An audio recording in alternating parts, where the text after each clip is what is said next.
everybody, Ace Trainer Liam here, and welcome to the 4th season of MetroMania. For those who aren't sure what MetroMania is, it's a 16 Pokemon Metronome only double battle tournament to determine that season's MetroMania Champion. Each season has its own theme, and the theme of Season 4 I'll tell you in a minute. Now, of course, if you're already a fan of MetroMania, you've watched the other 3 seasons and you're ready for more action, make sure you hit the like button, show that you're appreciating this series and that you enjoy it and that you want me to make more. And of course, subscribe if you're new, because you're not going to want to miss an episode. The theme of this season is starter Pokemon, more specifically, unevolved starter Pokemon. The way I chose which starter Pokemon were going to be in these brackets is really simple, and I tried to keep it as fair as possible, and I devised what I think is the best plan. So since there's 16 slots, and there's 21 starter Pokemon from Generation 1 to 7, I figured I'll pick 2 starter Pokemon from each generation, that makes 14, and then add the Let's Go starters, Pikachu and Eevee, who are technically starter Pokemon, into the mix as well to make 15 and 16. That way, every generation has 2 of its official starters,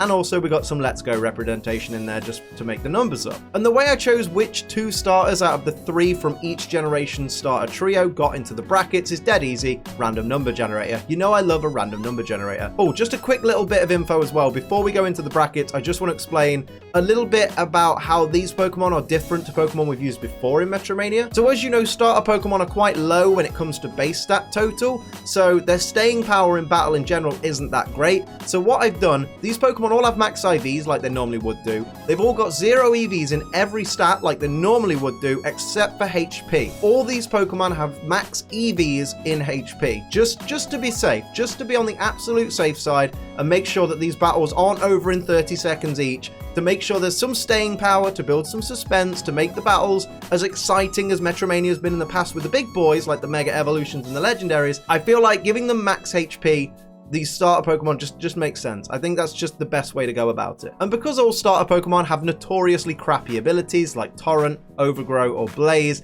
I wanted to make things a bit more interesting. So all the Pokemon in this particular season of MetroMania have their hidden abilities, because then each particular contender brings something unique to the table, and I find that that's made for a much more interesting range of abilities, and that's going to make some more interesting matchups going forward. And now, of course, the moment you've all been waiting for, because I know you don't want to listen to me ramble on any longer. You want to know who's in Season 4 of MetroMania, which Pokemon have been chosen. So let's take a look at the Season 4 brackets.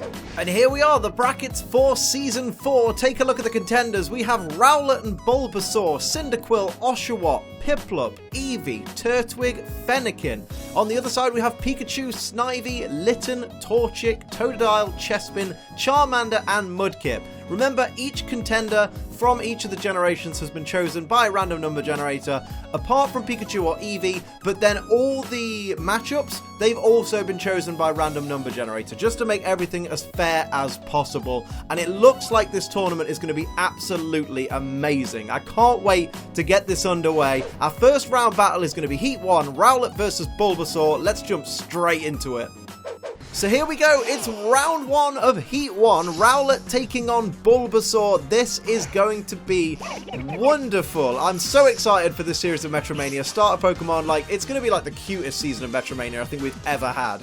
Apart from Clefable's big win in Season 1. Spoiler alert, we see a Mud Slap, which doesn't affect Rowlet coming off. The first move in MetroMania is one that doesn't affect the opponent. That's just typical. Shiny Bulbasaur is going to go for a False Swipe, though. Won't get a knockout blow, obviously, with False Swipe, but does a little bit of chip damage to Rowlet there. I mean, False Swipe's not a strong move, so it's not going to do a lot of damage anyway. But here's a Bug Bite from Rowlet that will be neutral on Bulbasaur there, doing a little tiny bit of damage there. And here comes Shiny Rowlet in all his green glory, going for a Feather Dance. Now, that's a very interesting starting play right there. Gonna lower the attack harshly of Bulbasaur by 2 stages, although Bulbasaur not really known for its attack stat, is it? Let's face it. Here comes Shiny Bulbasaur starting off the next turn with Clanging Scales. It's gonna go straight in there with a signature move of Como-o, doing a decent amount of damage there to each of the Rowlets, but dropping its defense by 1 stage. Will that come back to haunt Bulbasaur? I guess we're going to find out. Here's an Embargo, which is a completely wasted move by Bulbasaur there on the Shiny Rowlet, which it's just, we can't use items, mate, so what's even the point? Should remove that from the Metronome if possible. There is regular Rowlet going for a Whirlwind. Of course, that's going to fail as well, so all is not lost for the Bulbasaur team. Here comes Shiny Rowlet with Confusion. That is going to be super effective on that regular Bulbasaur there. Decent amount of chip damage there. Not as much damage as I thought it would do, but I think Rowlet is more of a physical attacker. I'm learning about these Pokemon. Swagger coming out from the regular Bulbasaur onto the shiny Rowlet, increasing its attack by 2 stages, but also confusing it.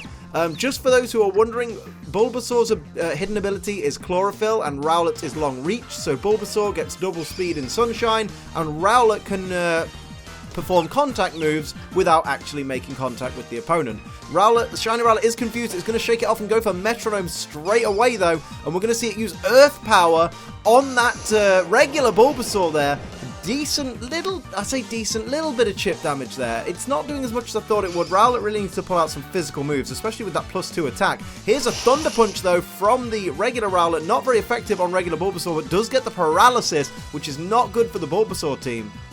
Who's going to start off the next turn? It's shiny Bulbasaur, getting itself ready with that Metronome. Going to go for Revenge. It's not very effective on Rowlet. We know that much, as it's a fighting type move. So Rowlet's just going to eat that up with that flying typing, which gives it a little bit of edge, I guess, over the other grass type Pokemon in this tournament. We see Magma Storm coming out though from Rowlet. That's going to do huge damage to that shiny Bulbasaur. Look at that. Almost, I'd say over half its HP there. Got taken down by that Magma Storm. That was absolutely brilliant. What a play by shiny Rowlet. Here's regular Rowlet with a Psyshock. Again, that's going to be super effective on that regular Bulbasaur, and it takes it down. We're now just down to shiny Bulbasaur versus 2 Rowlet. Can it hold its own? Can it survive? I mean, there's the Magma Storm continuing, taking a little bit more damage. My goodness, Magma Storm is such a terrible, terrible move to have used on you. Here's shiny Bulbasaur though. What's it going to do? Does it still have fight in it? It's going to go for Fling, but it's not holding an item, so I guess that answers that question. Oh boy, here comes shiny Rowlet. What will it do here? It's going to go for Tailwind and increase the speed of its team. Not a bad play, because Bulbasaur seems to have been moving first a lot in this battle, so I guess the Tailwind advantage is going to give the speed advantage. Here we see regular Rowlet going for a cheeky scratch. Just a little scratch. Oh, look at the damage, though. And there's more Magma Storm damage, bringing Bulbasaur into the danger zone there. Does it have enough to take down 2 Rowlet? It could really use like a Rock Slide or a Powder Snow or something like that. Here's Topsy Turvy, though. That's gonna swap the stat changes of that Bulbasaur, which, you know what, that gives it +1 defense technically, so that's very interesting. Here's regular Rowlet with a Circle Throw, and you've got to think that's going to be round 1. Round 1 goes to the Owls. It's Rowlet 1, Bulbasaur 0 as we move into round 2 of Heat 1. Here we go. Everybody getting themselves back on the battlefield. You want to make your way into the quarterfinal, guys. You don't want to be knocked down at the first hurdle. You've got to get through this. Will Bulbasaur claw it back, or will Rowlet dominate with a 2-0 victory in the first round? This is what we're going to find out on Metromania right now. Here we see a Throat Chop from Bulbasaur, doing a little bit of chip damage to start things off. What will its shiny counterpart do here? They need to go on the all-out offensive right now. Spatial Rend! Speaking of all-out offensive, oh my goodness! Okay, that's fine, Bulbasaur. Not as much damage as I thought Spatial Rend would do, but my goodness, pulling out the big guns right here as I knee my desk and really hurt myself. Shiny Rowlet, though, pulling out an Earthquake, which will only hit the 2 Bulbasaur. That's a brilliant play right there. Chopping down both the Bulbasaur without damaging its partner, bringing out those spread moves really, really intelligently there. Here's regular Rowlet with an Icicle Spear. This is a super effective move, ladies and gentlemen. Is it going to be enough to take down the shiny Bulbasaur? Will they get 5 hits on this Icicle Spear? They won't. Just 2 hits from Rowlet. Well, that was a very lucky play nonetheless. It would have been a lot worse on the other side, because Rowlet, of course, is 4 times weak to ice, so it's lucky it got that roll. Here's a Bone Club from Bulbasaur. Doesn't affect shiny Rowlet, as shiny Bulbasaur looks to follow up on its partner's mistake there. What will it do? Goes for Sludge Bomb. Super effective move onto shiny Rowlet and takes it right down. Oh my goodness, so we're down 1 Rowlet. It's now 1 Rowlet versus 2 Bulbasaur. But Rowlet's shown it can be very resilient in that first battle. So, goes for a super effective Stab Peck as well, saying, hey, look, Bulbasaur, I can take both of you on. You don't have to worry about me. Rowlet is still sitting at full HP, and shiny Bulbasaur is in a very dangerous position, as it goes for Fusion Bolt, though, which will be neutral on the grass and flying type Rowlet. My goodness, things are heating up right now. Just a little bit of damage there to that Rowlet, maybe about 1/6 of its HP. Once the regular Bulbasaur is going to go for Eerie Impulse. That's an interesting play right there. So there's the Eerie Impulse from Bulbasaur, dropping the special attack 2 stages on that Rowlet, who already isn't that good of a special attacker, so that's not going to feel good. And there's a Sludge Bomb, so that was a smart play. That neutral Sludge Bomb didn't quite kill the Bulbasaur, and you've got to think that Eerie Impulse was the difference maker right there on that Sludge Bomb, failing to get the knockout. Here's a tri-attack from regular Bulbasaur onto regular Rowlet, and gets the freeze from the tri-attack. Oh my goodness, things have gone so downhill for Rowlet so fast. Here comes Shiny Bulbasaur with Sweet Scent, reducing that evasiveness. Rowlet, frozen right now, is an absolute sitting duck, if you'll pardon the expression, because it's an owl. But, oh my goodness, Rowlet is frozen solid. Can't do anything right now. It's at the mercy of these two Bulbasaur. What is going to happen here? Shiny Bulbasaur goes for Water Sport to reduce the power of Fire-type moves, playing a little bit of protection. Okay, that's absolutely fine. You do what you need to do, Bulbasaur. What will regular Bulbasaur do here? What's it going to go for? It's going to go for Smackdown. That's a Rock-type move right there. Bring Rowlet down to the ground. Super effective hit as well. Is it going to... Nope, Rowlet is still frozen. Still can't do anything. Oh my goodness. This is really not good for Rowlet. It really does look like Bulbasaur's going to tie things up here. Here's an Overheat, though. That's going to thaw Rowlet out for definite. That Overheat doesn't quite take Rowlet down, though. But surely that's going to thaw it out. Special attack dropped by 2 on that regular Bulbasaur. Here comes Shiny Bulbasaur. Rowlet did indeed thaw out on that Overheat. And here's a power-up punch. It won't be very effective. It's not enough to take down Rowlet, but up goes the attack stat 1 stage of Shiny Bulbasaur. Rowlet, you've really got to pull something out of the bag right now if you're going to take this victory. Goes for Flatter. It's going to confuse Bulbasaur and bring its special attack up back 1 stage. Sure, why not, dude? Maybe that'll be the difference maker. Will the confusion pay off for Rowlet, or will it be just KO for Rowlet at this point? Bulbasaur's confused. It's ignored the confusion. It's going to go for Metronome. What's it going to do to Rowlet here? It's going to go for Fire Pledge, which is super effective. That's it. Bulbasaur have evened things out. Bulbasaur won. Rowlet won. My goodness. It's all to play for now in the 3rd round. I'm surprised we went to a 3rd round, but Rowlet, even frozen, managed to kind of hold its own. So maybe, just maybe, Rowlet can pull it off in the 3rd round. Who knows? It could be Bulbasaur. Bulbasaur had a difficult 1st round, but really dominated the 2nd round. Starting off with an arm thrust, it's not very effective. Are you going to get all 5 hits to at least make the most of it? No. Goes for 2 hits. Not a good start for Bulbasaur. What will Shiny Bulbasaur do? Will it do any better at this? What's it going to go for? It's going to go for Reversal, which, as we've said before, is not very effective on Rowlet. So only the tiniest little bit of chip damage there. What's Rowlet got in store? What can it do here? It's going to go for Metal Sound, which is going to lower the special defense, I believe, of Shiny Bulbasaur by 2 stages of special defense. Shiny Rowlet, what are you going to do on turn 1? What's self-destruct? Oh, God, here we go.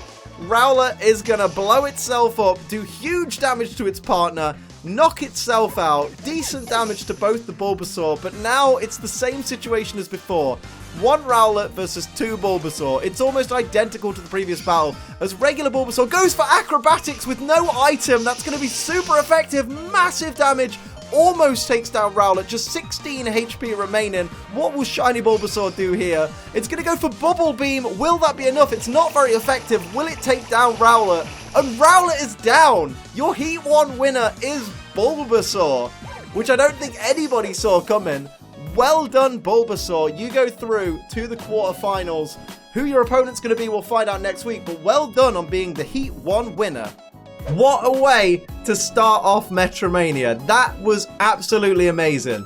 Bulbasaur in that last round. Was that even a minute? Was that a minute? Can someone go back and time it and let me know in the comments? Was it a minute? Was it a minute and a half? I don't know. That 3rd round, Bulbasaur just absolutely slayed. But of course, it was kind of because of Rowlet using self-destruct on the 1st turn. But oh my God, what a great 1st episode of Metromania. I'm so happy. I thought Rowlet, with the flying typing, would have had an advantage, but it really didn't make much use of it, to be honest. You could argue that Bulbasaur got a bit of an easy ride because it was dominated in the 1st round, it clawed back the 2nd round, and then in the 3rd round, one of the Rowlet just kind of gave up. But nevertheless, Bulbasaur goes on to the quarterfinals. Heat 1 was amazing. I don't know about you, but I really enjoyed it, and I just can't wait for next week. Now, next week, we're going to see Cyndaquil from Johto go one-on-one with Oshawott from Unova, and you know that's going to be an absolute belter. So of course, that is where I'll leave this episode of Metromania. I hope you enjoyed it. If you did, hit the like button. If you're new, hit the subscribe button so you never miss anything. If you'd like to support the channel like these wonderful people down here do, you can pledge to my Patreon. It's patreon.com/AceTrainerLiam. And for live streams 5 days a week, head over to twitch.tv/AceTrainerLiam. But until next time, I'm Ace Trainer Liam. Keep on training.